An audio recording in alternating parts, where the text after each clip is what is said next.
every player must get moments of self-doubt as well. How do you sort of get through those when you're at home lying in your bed and you suddenly think, oh God, are we good enough?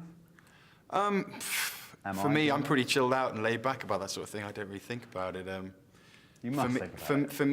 For me, it's a pretty simple game. It's 15 guys on 15 guys at the end of the day, and whoever plays the better rugby is going to win. And I think that on any game, it just, it's the 15 guys who take the field who control the outcome. And I think if you believe that, and that you make yourselves, the fittest, the strongest, put yourselves in the right frame of mind, the right physical condition, then you stand the best chance in the competition. So, England is a proud rugby nation.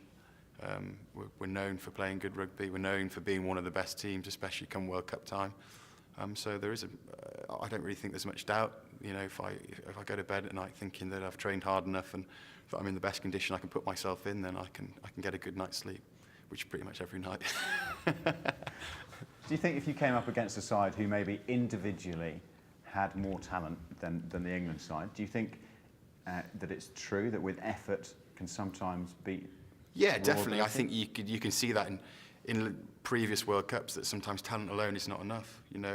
It's a team game at the end of the day. You can be I think in any team sport you can be the best bunch of individuals in the world, but if you don't play together as a team, you won't come out on top. And that's a massive belief in our squad. We all believe that that sometimes it's going to be unlikely heroes, whether it's going to be a line out in the last seconds that needs to be won, so the hooker needs to deliver it on the spot. You saw from the World Cup win when Martin Johnson made that key carry and Matt Dawson made that break. The game was won not by Johnny just slotting the drop goal, but all the things leading up to that moment. And we're a massive believers in that when your chance comes, you need to step up and take it, and we'll win as a team rather than a bunch of individuals. Do you just become accustomed to success? Does winning become a habit, or is that a fallacy?